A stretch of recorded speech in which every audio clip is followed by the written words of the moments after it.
in 1984, of course. Somebody wants, and I think they're outside your criteria really, but someone said that Freiburg would be a good candidate for this discussion. Fought in both Great Wars and was made Governor General.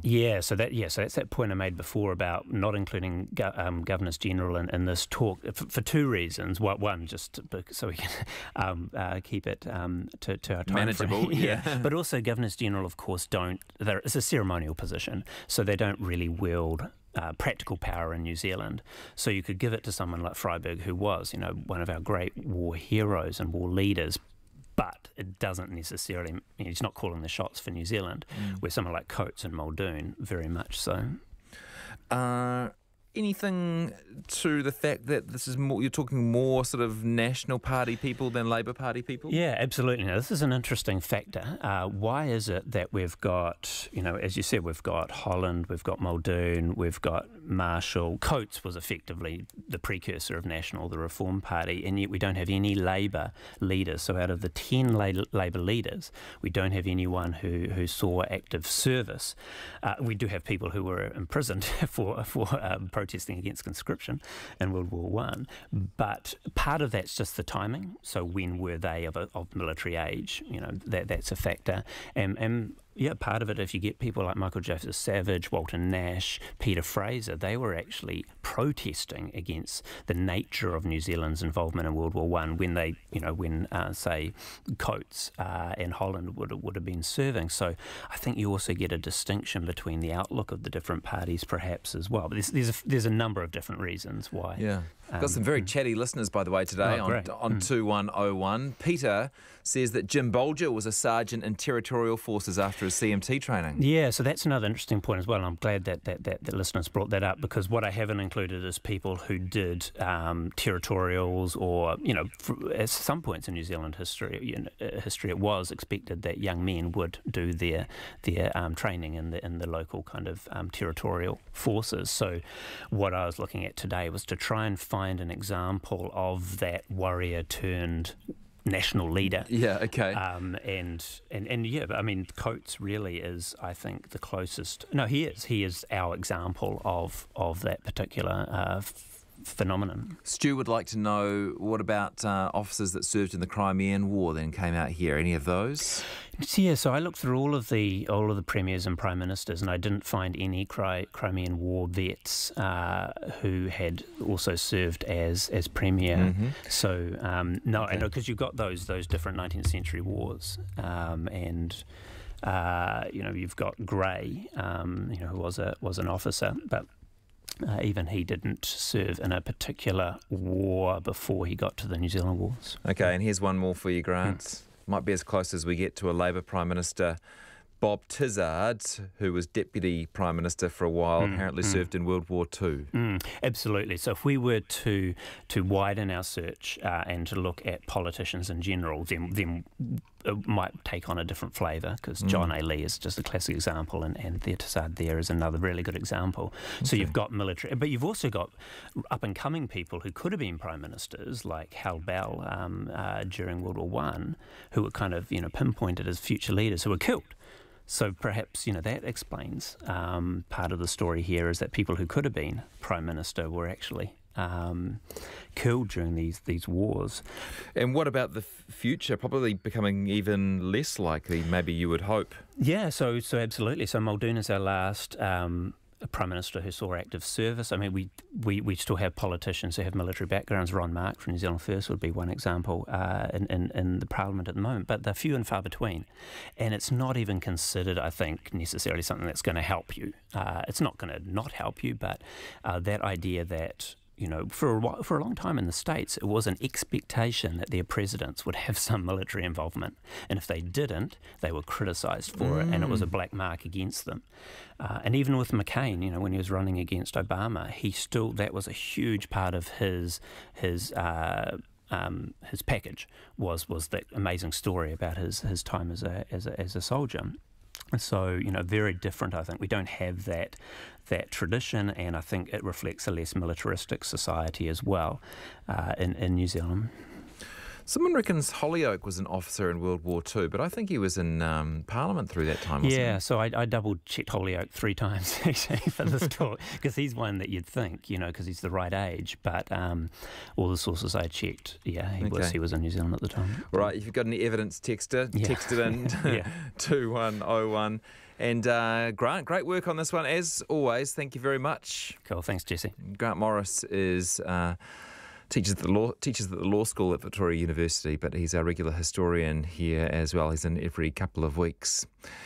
It's 9 minutes to 3. Let's go to Nuhaka Dreaming.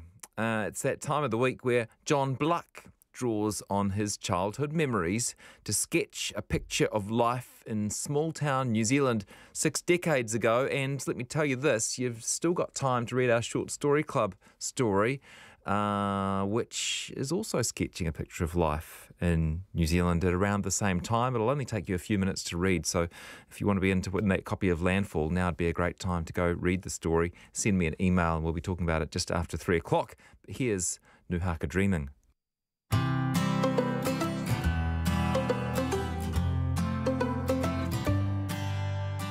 Life in Nuhaka in the 1950s revolved around 3, maybe 4 institutions: the shop, the school, the church and the post office.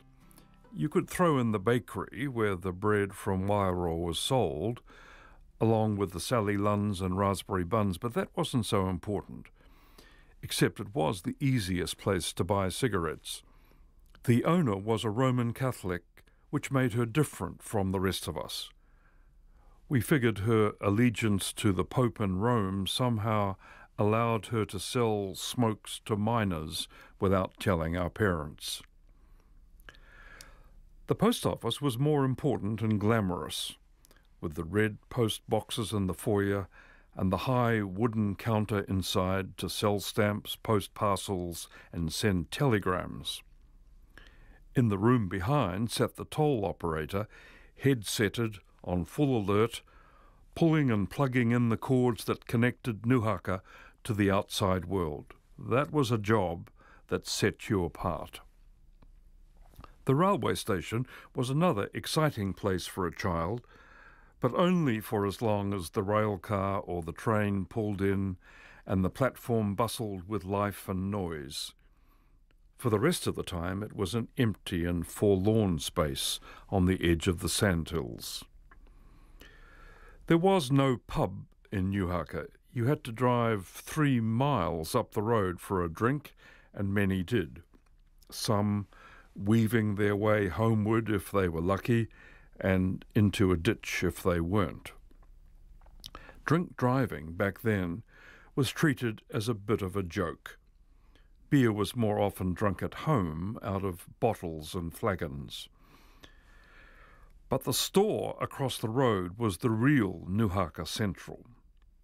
Groceries on one side of the shop and drapery on the other. A husband and wife team ran it with help from our scoutmaster in a white apron. They sold everything you needed for the good life, from Bycroft's biscuits and big tins with a boy on the front, to mutton birds in a barrel at the door. Their pungent smell on a hot summer's day oozed across the dusty road outside. I've never been able to eat them since. Almost everyone had a credit account at Johnston's store that you had to pay off, at least in part, monthly, as a matter of family honour. The shame of being too deeply in debt scarred you all for years. To be sent as a child to buy something and be refused at the counter was traumatic and embarrassing for everyone, bystanders and staff included. But it really happened. My caution about using credit cards stems from this early experience. If I didn't pay them off on time, even now, I have a nasty feeling that I'll be talked about. The store was a happy place most of the time, especially at Christmas, when it was full of customers who went to socialise as much as to shop. Across the river there was an even bigger store, but it was disloyal to go over there. Shopping locally was the proper thing to do, as close to home as possible, what's more. That applied to church-going as well. If you went at all, you went local, but most didn't, even back then. The roof would fall in if I did, was the ritual excuse. And for us Anglicans it was a very bicultural exercise. Once a month the Pākehā vicar from town came to do the meet, right and proper English prayer book service, full of words like propitiation, the meaning of which I'm still not sure about. But the local priest was Māori, and the services and certainly the hymns were in te reo, unusual in the village because the language wasn't encouraged, even at the native school. I never heard it spoken in public or in workplaces where most of the workers were Māori. As a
congratulations. Thank you. How does it feel to be in this job, to finally be in this job? Well, first of all, actually, can I firstly thank my team, Sunshine Coast Lightning, my club team, Netball New Zealand, my family for getting me to the stage of being number 11 of the head coach of Silver Ferns. How I feel about this job and the opportunity is massive, not only for myself but also for my family. I'm very honoured to be amongst some great coaches of the past, and I'm very honoured to be part of the game in netball in New Zealand. So it seems like a long time coming, and probably the most worst secret. But I'm here, and I'm really looking forward to the Worlds and also what's going to happen in the next couple of months. Nolene, how did you juggle the finals campaign with the Lightning, with everything that was going on with the media conferences? You were asked about it, so how was it juggling this discussion and then obviously your campaign with the Lightning? You know, there was a lot of work that needed to happen in the space to get to this time, and for me, I was very lucky where I had great support. Jenny done a wonderful job with Netball New Zealand, and also David Steele as well. My CEO, Danielle Smith, also took a big load off my shoulders. And it meant that I was able to focus on my commitment with Sunshine Coast Lightning while a lot of deals or details worked through behind the scenes. So I was very focused and committed to what needed to happen for Lightning and ensuring, one, that we got into the top 4 position, but also after each week that we balanced the load, but also made sure that everything wasn't to the detriment of Lightning. So a lot of hard work behind the scenes by a lot of great people who are able to bring it together for this moment. Congratulations, Nolene. Thank you. How long is your contract? At this stage, it's a short-term, so I go to the end of the Worlds, and I also finish my contract with Sunshine Coast Lightning end of September, and focus definitely on the Worlds. When did this process start? Was this just in the last week, or has it been going for a few months? Do you want to answer that? We've been mates for a long time. So we've been working together with Knowles and Sunshine Coast for a little while, but obviously our head coach only resigned during July. So it really was a respectful process that we all worked through, knowing people's commitments and other priorities, and I think we've secured a great outcome for netball in New Zealand. So just to be clear, it started after Janine resigned? Yeah, we had a head coach in place until that time.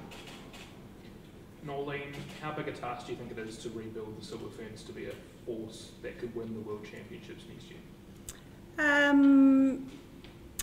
I would not like to say the word rebuild. I think there's a lot of history in regards to wearing the Silver Fern. I would like to think that it's another step that needs to be taken at this moment of time, and I would like to think that it's going to be challenging. The time frame, obviously, with me coming in now and what needs to happen in the next couple of weeks before we take on quad is very limited, but also knowing that the long term is heading into the Worlds. So, you know, the brand of the Silver Fern is huge. I mean, it's the reason why I play netball and have played netball and pretty much committed to being here. And, you know, I sort of feel that there's so much positives that we just got to be smart in how we work and get going, basically. So I don't know if rebuild's the word. I'm just looking forward just to getting on the boat and moving forward. What discussions did you have with Casey Copper and Laura Lehman about their return to the national? I know both Casey and Laura have done since they were 16, and we probably grew up together, me being a new coach at that time and them being new players as well. So discussions have been very limited, and the reason why is that I've actually been quite busy with my Lightning commitments, but we always keep the relationships. We've got huge relationships with each other, so you know we always flick texts and that to each other, and we'll always continue to do that. How much persuasion did it take to get those two back? I don't know if I persuade them or anything like that. At the end, they've got to make those decisions themselves. They are the ones that will have to train very hard. They are the ones that have to make sure that their name, also that they can back up their name on court in regards to their performance.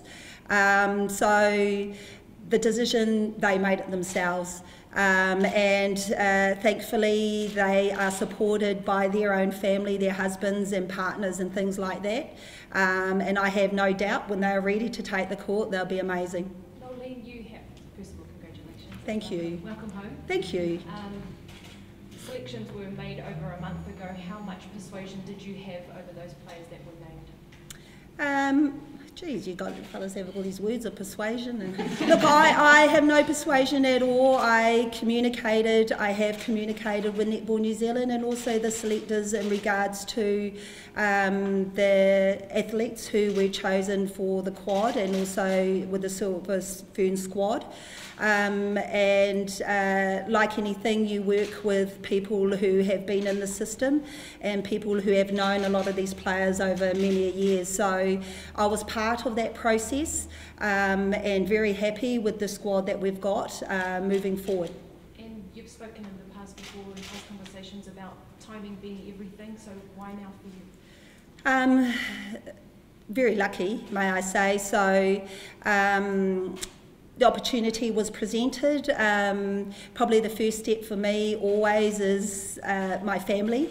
And as I mentioned in the room behind, that my family were elated that I was given the opportunity to be the head coach, and it's probably the first time forever that they've been so happy about it. So that's the first process that I needed to go through. But apart from that, it was working out the detail of what needed to happen, and as I said before, other good people were able to put all their brains together and get the details sorted on my behalf. You say your family's elated, but I think everyone in this room could comfortably say all of New Zealand are elated that you've been named coach today. So how does it feel to come into a role knowing you already have the nation's backing? Yeah, well, I don't know actually. I don't know if I feel embarrassed or what, I'm not too sure. I'm grateful for the opportunity that I'm here. Like all coaches, we all do the hard graft, and sometimes timing needs to present, and for me at the moment, and even with the because I am still contracted to Lightning as well, everything just came together.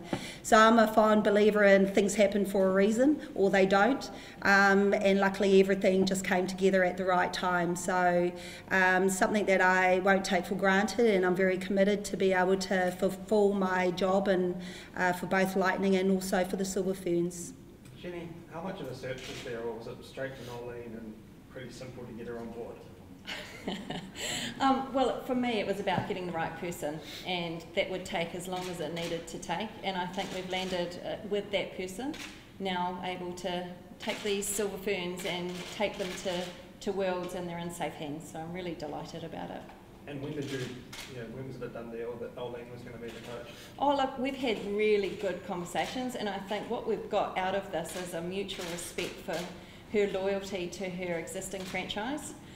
The calibre of coach that she is, she's been able to go back to back with her existing franchise, so working with a new partner in the Sunshine Coast has been really important. So there has been a process, as you would expect, but we're there and we're just incredibly delighted about it. And when you look at that relationship with RNZ and the Sunshine Coast, it seems sort of in the new year when there's the quad series, I'm guessing, and the pre-season for the club netball, has there been talk about how that will work in terms of knowing, balancing a load and committing to both parties?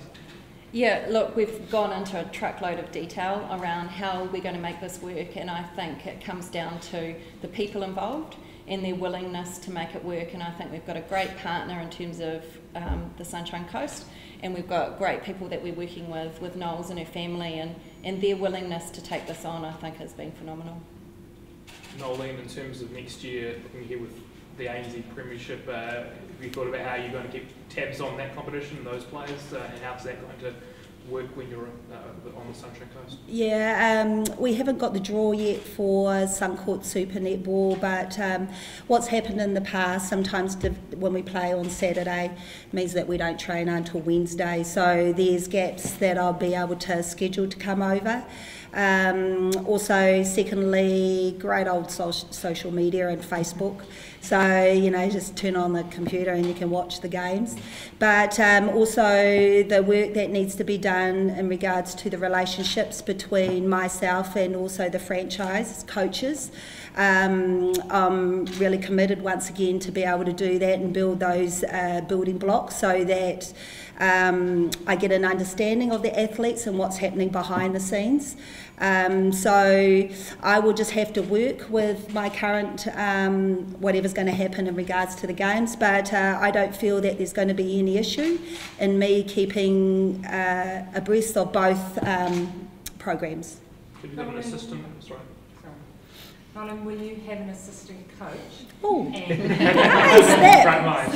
oh, will you? Yeah. And if so, how important will that person be? Because I'm only working to short term at the moment in regards to going to the Worlds, I feel compelled or very driven to ensure that there is succession planning and to ensure one that I don't take it for granted, but there is a relationship, huge relationship with the franchise coaches. Good thing is that I've been on the other side, so I know how important that is and how valuable that is. So because I've only just come on board over the last couple of days, over the next probably couple of days or week, we'll be able to decide as to what that structure is going to look like. Who that assistant coach is going to be and where the gaps that needs to be filled. So hopefully next week Netball New Zealand will be able to announce that. Nolene, you were overlooked for the position in 2015. How much have you changed since then? I haven't changed at all. I like to think I'm still the same, but I would like to think I've learnt a lot. I have been very fortunate. Out of that time, I spent a year with Southern Steel and travelled around the South Island and met some beautiful people down there and got acquainted with Southland. Very fond of Southland. And also it opened up opportunities for me to go to Australia. In Australia, they're very staunched in regards to their coaching pathways. So once again, for me to be able to break in and represent New Zealand in that environment was huge for my development and growth.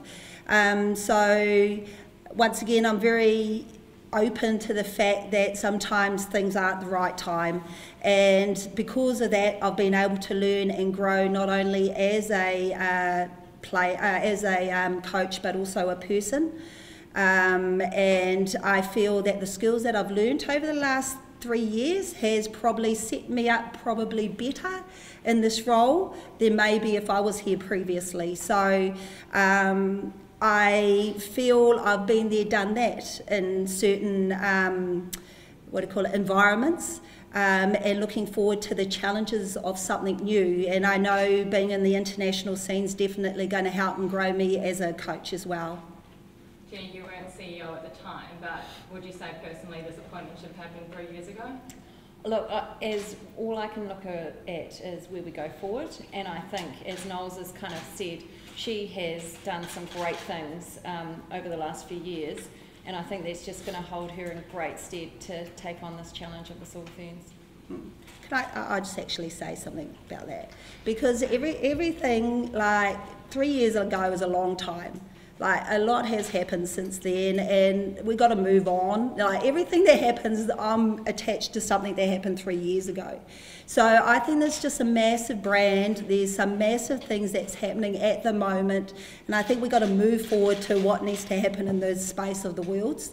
You know, I don't think we need to keep going back, because 3 years, you know, it's just changed so much in regards to personnel and where I am as a person, and I have no hang-up about anything. You know, so I'm looking forward to where we could possibly go now, where it needs to go forward to the Worlds, and I think it's really exciting. I think the reason people bring it up, Nolene, is because there's a perception you were treated really badly at that time, so that's probably the reason. Did you have to sort of go through a process where you did forgive Netball New Zealand for how you were treated and that sort of thing? I think personally, like, I'm not going to die. You know what I mean? Like, my life is not revolved around netball. My life is not revolved around Netball New Zealand. But I am so passionate about netball, and like any job, when you do go for a job and you miss out, you got to reflect on the things that you could do better.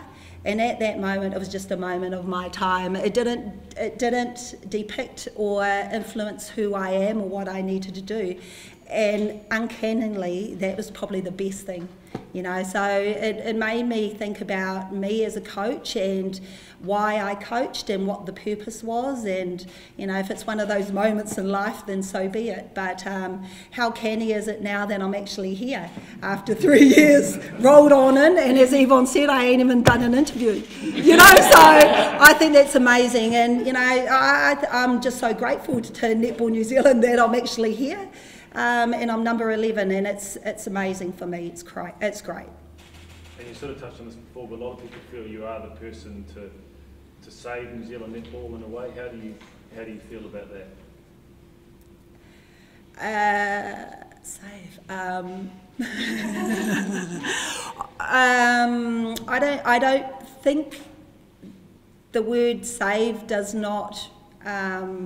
What's the word? It doesn't connect with me in regards to the word save. I'm here, I'm just one person, part of the bigger picture. I feel that I bring a certain skills, and I feel that I can contribute to what we need to do leading into the Worlds. I want to win. I want netball to be as good as it can, and I reflect always, or remember the days as I was growing up and what netball meant to me. So I just feel that I can help, and I just want to get in and do the job, basically. So save is not the word. We're not going to die at the end, you know. It's an awesome game, and at the end we ain't going to die. Sorry, Michael. Then we can do 101.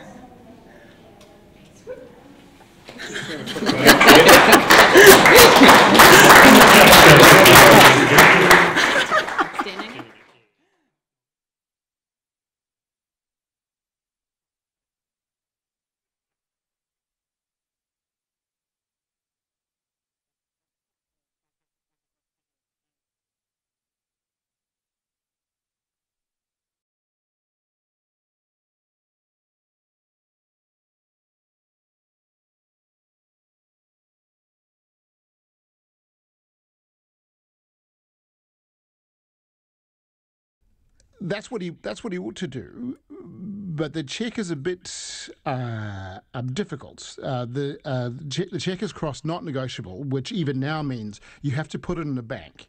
You couldn't give it to somebody else to pay something that they've given you or sold to you. You have to put it in the bank and transfer it that way.